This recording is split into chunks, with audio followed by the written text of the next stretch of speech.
Assalamualaikum warahmatullahi wabarakatuh. Saya Weng Yuliana, NPM 1931 090332. Prodi Sosiologi Agama, kelas D semester 6. Dalam video ini, saya akan menjelaskan tentang pendidikan Indonesia, yaitu pendidikan demokratis, pendidikan globalisasi, dan pendidikan di masa pandemi. Dengan dosen pengampu Ibu Erin Nurmaulidia Esos MPD sebagai memenuhi tugas mata kuliah Sosiologi Pendidikan. Materi yang pertama yaitu model pendidikan demokratis. Sejarah pertumbuhan demokrasi.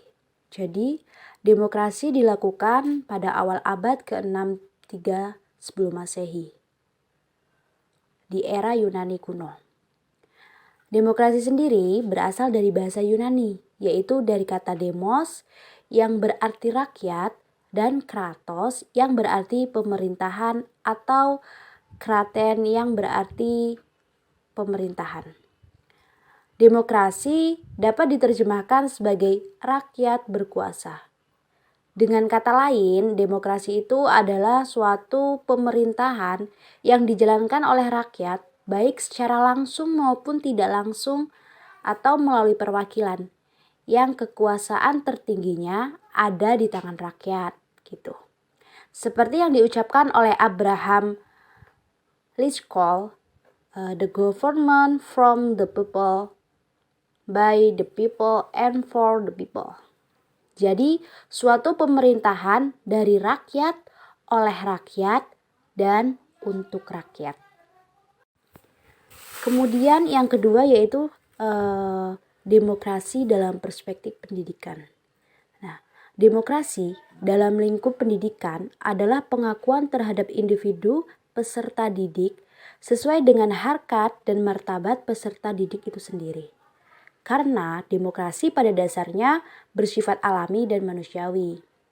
Hal ini berarti bahwa penelitian pihak-pihak yang terlihat dalam proses pendidikan harus mengakui dan menghargai kemampuan dan karakteristik individu peserta didik.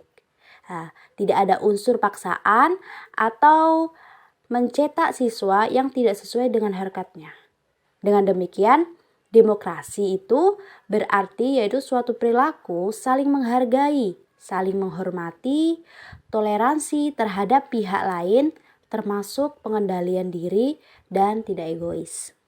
Nah, demokrasi dalam pendidikan dan pembelajaran menggunakan pengertian equal opportunity for all, yaitu yang berarti bahwa anak didik mendapat peluang yang sama dalam menerima kesempatan dan perlakuan pendidikan.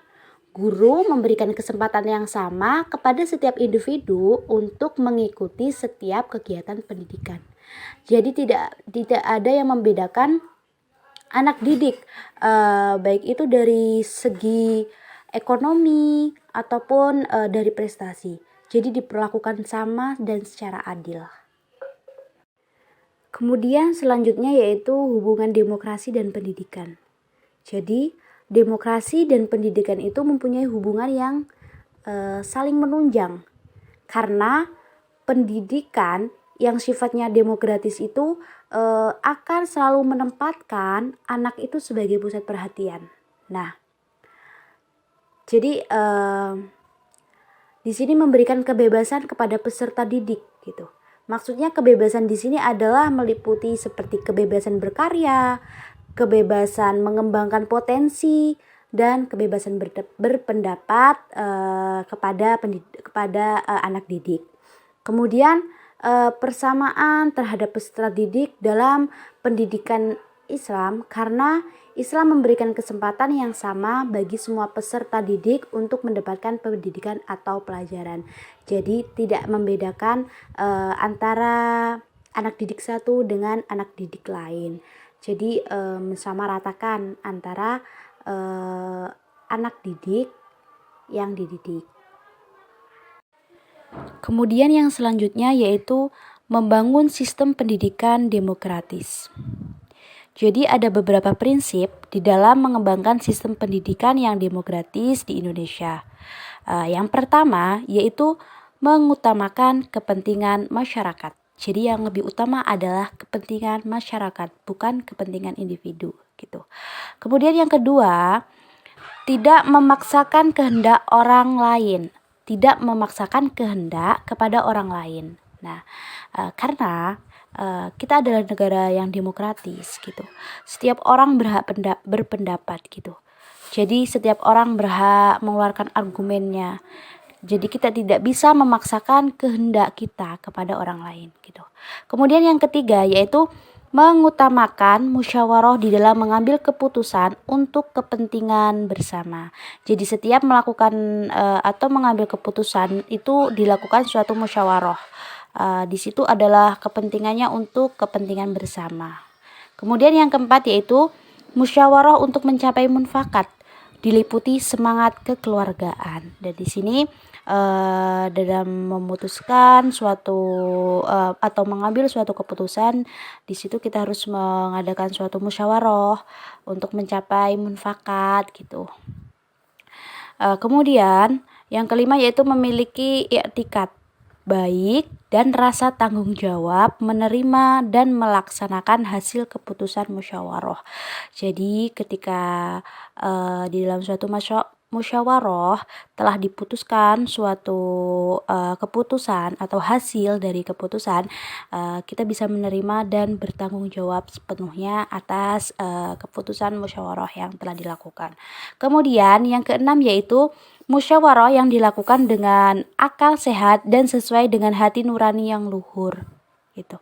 Kemudian yang ketujuh yaitu keputusan yang diambil harus dapat dipertanggungjawabkan secara moral kepada Tuhan Yang Maha Esa, menjunjung tinggi harkat dan martabat manusia serta nilai-nilai kebenaran dan keadilan. Kemudian yang selanjutnya yaitu demokrasi pendidikan di Indonesia. Jadi demokrasi pendidikan di Indonesia telah dicantumkan di dalam Undang-Undang 1945. Nah, pengakuan terhadap hak asasi setiap individu anak bangsa untuk menuntut pendidikan pada dasarnya telah mendapatkan pengakuan secara legal sebagaimana yang diamanatkan oleh Undang-Undang Dasar 1945 pasal 31 ayat 1 dengan berbunyi bahwa setiap warga negara itu berhak mendapat pendidikan. Oleh karena itu, seluruh komponen bangsa yang mencakupi orang tua, masyarakat, dan pemerintah memiliki kewajiban di dalam bertanggung jawab untuk mencerdaskan kehidupan bangsa melalui pendidikan. Kemudian materi selanjutnya yaitu tentang globalisasi pendidikan. Yang pertama yaitu globalisasi dalam perspektif pendidikan. Nah, sebelum memahami globalisasi di dalam perspektif pendidikan, kita terlebih dahulu membahas tentang apa itu pengertian globalisasi. Jadi globalisasi itu berasal dari bahasa Inggris de globe atau bahasa Perancis la monde yang berarti bumi atau dunia. Nah, Baylis dan Smith mendefinisikan globalisasi itu sebagai suatu proses meningkatnya keterkaitan antar masyarakat. Ya, sehingga peristiwa yang terjadi di wilayah tertentu berpengaruh pada kehidupan manusia atau masyarakat di wilayah lain. Kemudian Anthony Giddens menyebut globalisasi itu sebagai time, space, distance, yaitu dunia tanpa batas. Ruang dan waktu bukanlah kendala yang berarti di dalam kondisi seperti ini. Nah, kemudian yaitu pengertian dari pendidikan. Jadi menurut Maun Wijaya, pendidikan itu adalah suatu proses awal usaha manusia untuk menumbuhkan kesadaran sosial pada setiap manusia sebagai pelaku sejarah. Nah, pendidikan bukan hanya mencetak masyarakat cerdas serta intelektual saja dan tidak terdidik di lingkungan sekitar. Akan tetapi secara dikatakan telah berpendidikan jika sudah mengalami perubahan pada aspek kognitif, afektif, dan psikomotorik, dan mampu berperan aktif melakukan perubahan yang baik di dalam suatu kehidupan sosial di masyarakatnya. Jadi suatu globalisasi ini memberikan suatu pengaruh dan perubahan besar di dalam suatu masyarakat. Jadi akibat pengaruh globalisasi yang memberikan banyak dampak, baik positif maupun negatif pada dunia pendidikan, melibatkan problema tersebut. Jadi kita perlu adanya perubahan sosial yang cepat di atas menuntut adanya. Jadi dengan adanya globalisasi ini memberikan begitu banyak pengaruh dan juga dampak terhadap dunia pendidikan, baik itu dampak positif maupun dampak negatif. Nah, melihat problem tersebut, maka perlu adanya perubahan sosial, menuntut adanya paradigma baru di dunia pendidikan, yaitu dengan adanya pandangan holistik. Apa sih itu pandangan holistik? Pandangan ini itu berarti pendidikan akan menekankan pada pendekatan yang menyeluruh serta bersifat global gitu. Nah, pandangan holistik ini akan menimbulkan dua pembaharuan di dunia pendidikan, yakni pendidikan akan menekankan pada anak didik, yaitu berpikir secara global dan bertindak bersifat lokal. Jadi berpikir secara global, mengikuti perkembangan zaman yang ada, mengikuti globalisasi yang ada gitu. Tidak ketinggalan informasi. Nah, tetapi tetap bertindak yang bersifat lokal, yaitu menanamkan nilai-nilai dan moral yang baik gitu. Kemudian pembaharuan makna efisiensi. Apa sih itu pembaharuan makna efisiensi? Yaitu tidak semata-mata bermakna ekonomis, tetapi meliputi pula keharmonisan dengan lingkungan, solidaritas, dan kebaikan untuk sesama. Kemudian Budiono mengatakan ada 4 pendekatan yang bisa diterapkan dalam proses pendidikan di era masa global ini, yakni yang pertama yaitu cultural transmission approach. Nah, jadi pendidikan ini itu menanamkan nilai-nilai budaya pada diri anak sehingga mereka itu bisa mengetahui dan menghayati budaya bangsa sendiri gitu. Jadi pengaruh globalisasi ini salah satunya adalah masuknya budaya-budaya dari barat ya. Nah, di situ di dalam pendidikan ini menanamkan nilai-nilai budaya lokal gitu. Sehingga mereka itu bisa mengetahui budaya kita dan tetap mencintai dan menjaga budaya kita sendiri gitu. Sehingga tidak terpengaruh dengan budaya-budaya barat. Kemudian yang kedua yaitu consideration approach. Nah, jadi pendekatan ini adalah sebagai usaha untuk membangkitkan perhatian anak pada orang lain seperti sifat empati dan kepekaan sosial terhadap kondisi orang lain di sekitarnya. Nah, jadi pendekatan ini adalah supaya anak itu mempunyai sifat yang empati terhadap kehidupan sosial yang ada di sekitarnya gitu. Ketika ada seseorang tertimpa musibah, maka timbullah rasa simpati, empati untuk membantu orang lain itu yang tertimpa musibah gitu. Kemudian yang selanjutnya yaitu values clarification approach, yaitu pendekatan sebagai usaha untuk menanamkan nilai-nilai positif pada diri anak seperti kejujuran, disiplin, berakhlakul mulia, bertanggung jawab terhadap keputusan dan tindakan yang diambilnya dan diyakininya bahwa itu adalah suatu yang benar gitu. Jadi pendekatan itu mengajarkan kepada anak untuk selalu bersifat jujur gitu, berakhlak mulia, bertanggung jawab atas suatu keputusan dan tindakannya gitu. Kemudian yang keempat yaitu cognitive development approach. Nah, jadi pendekatan ini itu menekankan pada pemikiran moral. Nah, siswa mampu untuk membuat keputusan berdasarkan pertimbangan moral.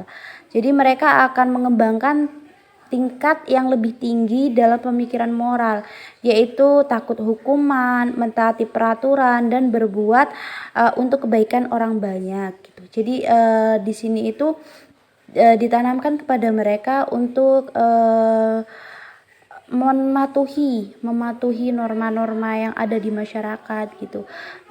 Dengan begitu kalau misalkan mereka melanggar, maka mereka akan berpikir bahwa ada hukuman gitu, hukuman bagi mereka. Nah, jadi sehingga merasa takut dan tidak akan melakukan pelanggaran tersebut gitu. Kemudian yang selanjutnya yaitu pendidikan berwawasan global. Nah, jadi pendidikan berwawasan global itu dapat digaji berdasarkan dua perspektif, yaitu perspektif kurikuler dan perspektif reformasi. Nah, kalau perspektif kurikuler ini yaitu lebih mengembangkan pendidikan berwawasan global yang memiliki implikasi itu lebih ke arah kayak perombakan kurikulum pendidikan, mata pelajaran dan mata kuliah yang dikembangkan itu tidak lagi bersifat monolitik, melainkan lebih banyak yang bersifat integratif. Nah, sementara kalau misalkan berdasarkan perspektif reformasi, yaitu pendidikan berwawasan global yang merupakan suatu proses pendidikan yang dirancang untuk mempersiapkan peserta didik dengan kemampuan dasar intelektual dan tanggung jawab guna memasuki kehidupan yang bersifat sangat kompetitif dan dengan derajat yang saling ketergantungan antara bangsa yang amat tinggi. Jadi pendidikan harus mengaitkan proses pendidikan yang berlangsung di sekolah dengan nilai-nilai yang selalu berubah di masyarakat global. Tuh. Selanjutnya yaitu strategi pendidikan bervisi globalisasi. Nah, jadi untuk menunjang dan menghadang globalisasi, maka perlu adanya strategi di dalam pendidikan. Nah, di sini ada beberapa langkah atau strategi yang mesti bisa dilakukan dalam dunia pendidikan yang bervisi globalisasi. Yang pertama yaitu perlu adanya orientasi baru dalam dunia pendidikan, yakni sebuah orientasi untuk meningkatkan kualitas sumber daya manusia secara holistik. Yang kedua yaitu penerapan prinsip pemberian bekal keterampilan bagi peserta didik adalah sebuah keniscayaan. Jadi life skill memegang kunci vital dalam pengembangan ke arah dunia kerja yang dapat diterima oleh pasar serta kecakapan penguasaan akan ilmu pengetahuan dan teknologi. Jadi lebih menekankan pada life skill atau bakat yang ada pada peserta didik gitu. Kemudian yang ketiga yaitu arah dan kebijakan pendidikan yang diterapkan oleh pemerintah harus mengedepankan prinsip-prinsip pendidikan untuk semua dan pendidikan untuk perubahan. Jadi kebijakan-kebijakan yang ditetapkan oleh pemerintah itu yaitu mengacu pada prinsip-prinsip perubahan menuju yang lebih baik. Materi yang selanjutnya yaitu tentang pendidikan di masa pandemi, masalah dan prospeknya. Yang pertama yaitu dampak pendidikan di masa pandemi. Nah, kita ketahui bahwasanya di negara kita sedang dilanda dengan wabah yang disebut dengan COVID-19. Nah, dengan adanya pandemi COVID-19 ini memberikan dampak yang begitu besar di dalam masyarakat, baik itu di sektor ekonomi, sosial, budaya, politik, dan juga di sektor pendidikan. Nah, di dunia pendidikan itu sendiri dampak dari COVID-19 ialah ketika kita tidak bisa melakukan pembelajaran secara langsung karena harus social distancing, sehingga pembelajaran dilakukan secara daring, dan disinilah memicu berbagai banyak sekali permasalahan-permasalahan baru di dalam dunia pendidikan itu sendiri. Kemudian di dunia pendidikan terdampak imbas sangat besar di masa pandemik ini. Sekolah tatap muka belum diperbolehkan. Nah, karena kita harus memutus wabah dari COVID-19 tersebut. Nah, jadi banyak sekali tantangan yang dihadapi dalam pendidikan di masa pandemik ini. Yang pertama yaitu peran guru. Jadi di sini guru itu dituntut untuk berpikir kreatif dan inovatif di dalam memberikan pembelajaran secara daring, sehingga siswa tidak mudah bosan ketika belajar dilakukan secara daring. Kemudian yang kedua yaitu peran anak. Jadi anak dituntut untuk selalu mengikuti daring dan menyelesaikan tugas yang diberikan di dalam pembelajaran tersebut secara tuntas. Jadi karena adanya pandemi ini menjadikan tugas-tugas yang diberikan oleh guru itu semakin banyak. Jadi anak itu dituntut harus memenuhi tugas-tugas yang diberikan oleh guru. Nah, kemudian yang selanjutnya itu peran orang tua. Jadi di sini orang tua itu dituntut untuk dapat menjelaskan apa yang dijelaskan oleh pengajar dan dapat membantu mengerjakan tugas pekerjaan rumah anak-anak. Jadi peran orang tua menjadi ganda gitu. Selain perannya di rumah sebagai misalkan ibu sebagai ibu rumah tangga yang harus mempersiapkan banyak hal di dalam rumah, bersih-bersih dan segala macam, di sini mereka dituntut untuk mengajar dan juga membantu anak di dalam menyelesaikan tugas-tugasnya. Kemudian yang selanjutnya yaitu peran pemerintah. Nah, peran pemerintah itu sendiri di sini juga sangat penting dalam memberikan kualitas pendidikan kepada anak bangsa, karena pendidikan adalah kunci dari keberhasilan sumber daya manusia di suatu negara. Nah, contohnya yaitu seperti memberikan handphone atau laptop kepada anak-anak yang orang tuanya kurang mampu gitu, supaya mereka bisa mengikuti pembelajaran secara daring dan memberikan subsidi kuota kepada anak-anak tersebut. Kemudian yang selanjutnya yaitu tentang hambatan dan solusi tentang pendidikan di masa pandemi. Yang pertama yaitu hambatan. Adapun hambatan di dalam dunia pendidikan di masa pandemi yaitu orang tua siswa yang gaptek. Nah, jadi untuk daerah perkotaan, pembelajaran secara online lebih mudah diterapkan dibanding di pedesaan, karena kalau misalkan di kota sebagian besar orang sudah mengenal teknologi, berbeda dengan di desa.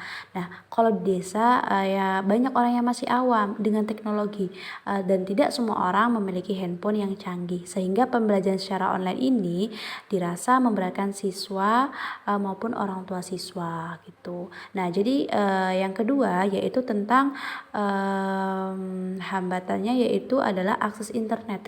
Nah, akses internet ini merupakan salah satu kendala yang cukup banyak dialami oleh para siswa.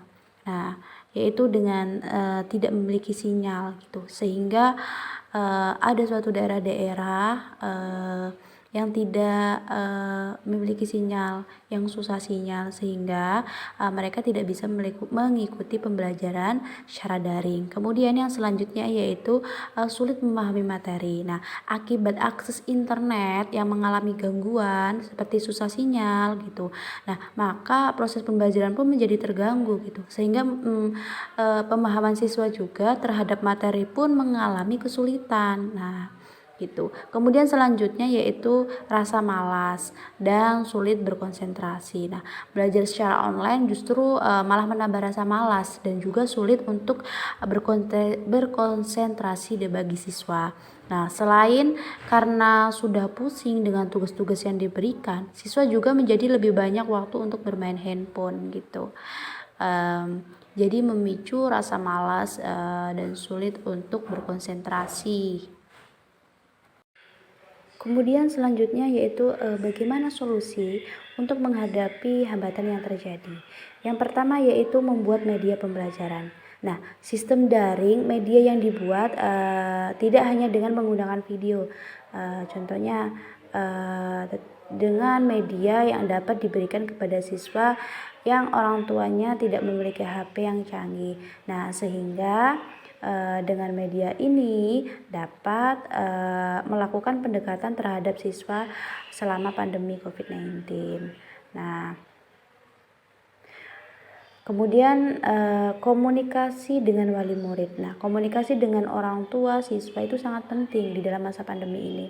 Nah, komunikasi dengan orang tua siswa dapat dilakukan dengan mengadakan sosialisasi kepada seluruh orang tua siswa dengan mematuhi protokol kesehatan. Nah, sosialisasi ini berisi mengenai peran orang tua di dalam membantu anak belajar online. Nah, kemudian yang selanjutnya yaitu membuat ringkasan pembelajaran. Nah, ringkasan pembelajaran yang berupa inti materi itu sangat diperlukan siswa di dalam memahami pelajaran.